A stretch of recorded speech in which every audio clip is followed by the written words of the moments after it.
Help support the companies that support our community.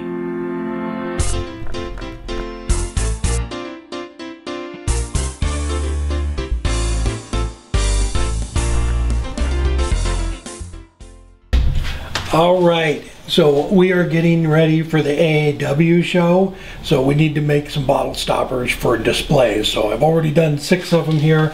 I have another one. I'm going to go ahead and show you the whole process on how I do them. So we wanted them to look all alike, and they'll have different stoppers on them. We're going to do all the wine stoppers and whiskey stoppers. So I'm just going to run through the whole process with you here.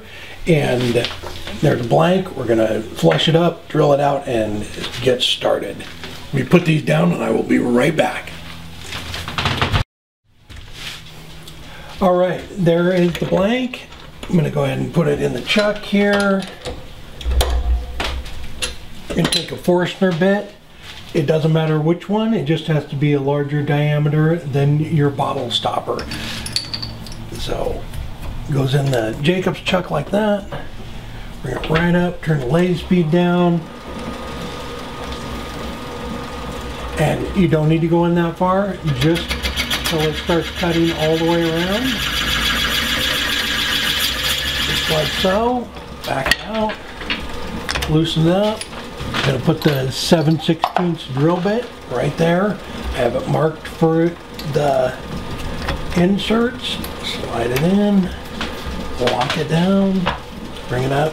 Lock the tailstock down. And right into that. And you're done. So we're going to go ahead and put the insert in this. I already have a bunch of them. So I use 5-minute epoxy. There's another blank I already have set up. So the inserts, just 5-minute epoxy on them and press them in.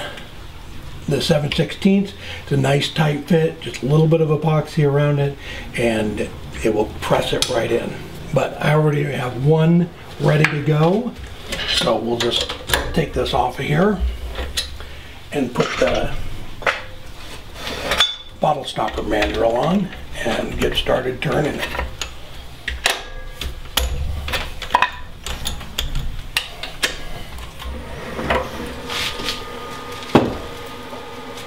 There's the bottle stopper mandrel, threads right on. So I normally don't use the nylon washers. It does make it easier to get the blanks off, but I normally don't turn them with it, but because I'm beading all of these, I need that little bit of space in between there. So that's why I have the washer on. All right, there we go, tighten it up. Take the Jacobs chuck out of here.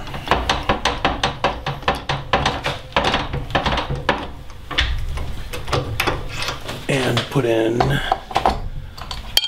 live center.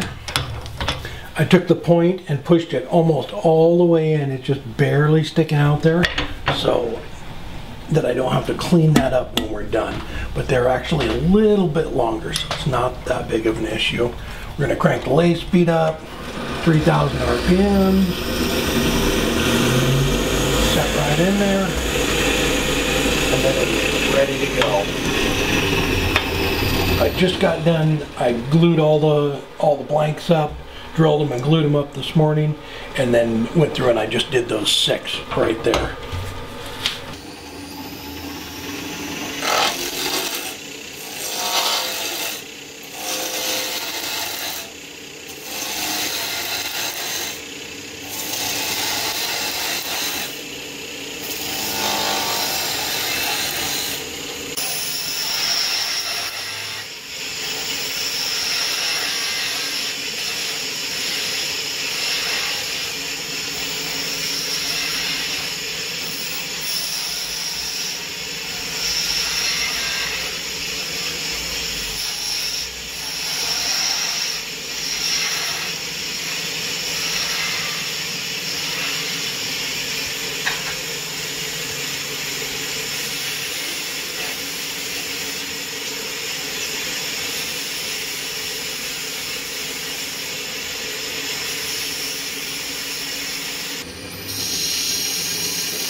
All right, I have all the beads on it, so I'm making them all 2.5 inches long. So Joey made some, from Steel Blade Woodworks, made some displays for us, so I need them all the same so that they'll fit inside the display. So now I'm just going to take the parting tool and take the rest of that material off of there.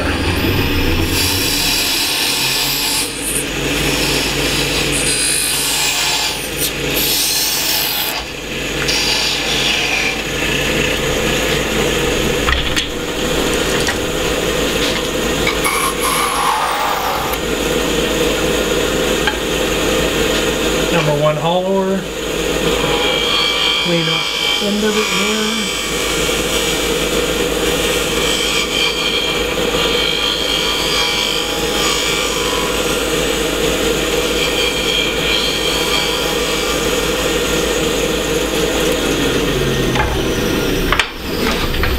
And then, because it is the beading tool, you don't need to really sand the beads.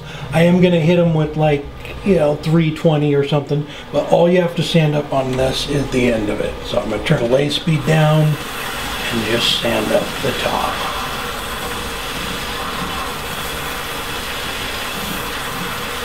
And I'm just, normally I put oil on this, but I'm just trying to get them done. We need to get everything shipped back to Kentucky.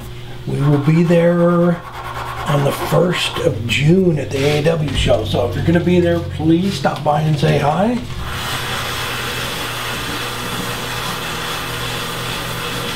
Just a couple of grits here. And then what I've been doing is just running through a few of them on the top of it. And then the last one with the 320. Just hit it like that, run it over the beads like that, and then just go down in between them here real quick, just to get any little kind of burr or anything off of them.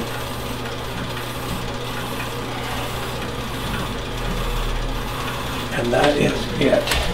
I will soak these all down with mineral oil tomorrow. But that is it. So I'm just running through. I'm gonna do the whiskey ones next. I have all the wine stopper ones done, but it's really nice too. Using the beading tool, there's not a whole lot of sanding on them, and they're just that quick to make.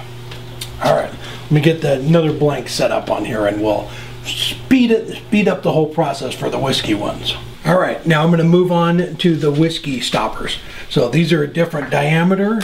So we actually have a whiskey sample kit, and it has all the 610, 20, and 30, and a 4000, and it comes with both of the adapters on the whiskey sample kit. So with those, the adapters, they slide right over it like that, and that is the diameter of the 630, the largest one. I am going to put the little washer back on there, and same process here. Slide the tailstock up, and I'm going to go ahead and bead the whole thing just like the rest of them.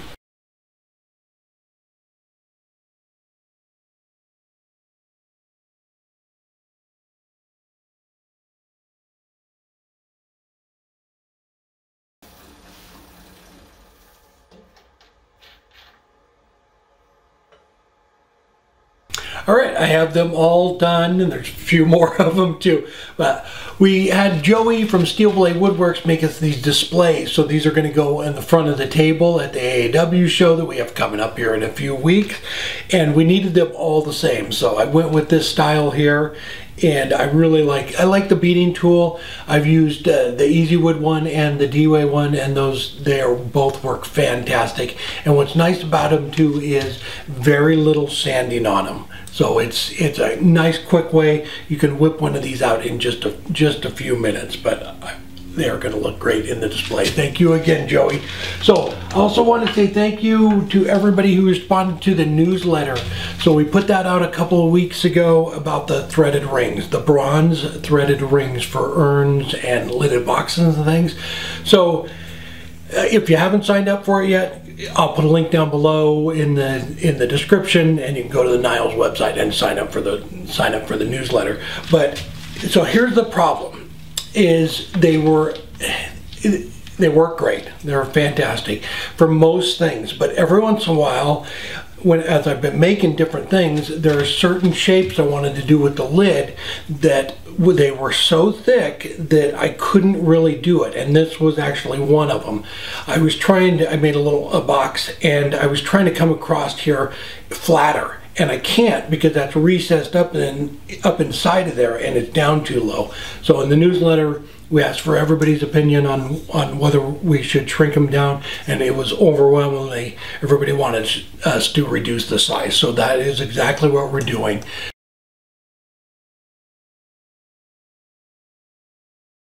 So thank you guys so much for your input on that. Yeah, it's normally, you know, depending on the shape, it's not even an issue, but every once in a while it is an issue and you can't get the design you want. So by reducing the height of them, it's not going to affect anything else. You can still do any shape you want. There's still going to be enough material there to glue in and recess in and everything else, but it's going to give you a lot more room as far as design goes on everything. So that I really appreciate, Rob and I really appreciate it, guys. So thank you so much. I think that is about it. If you're going to be in Louisville at the 1st of June, please stop by the booth and say hi. I believe it's the 2nd through the 5th is the actual show, but yeah, the AW show. So it should be a lot of fun. All right, take care, and we will see you next week.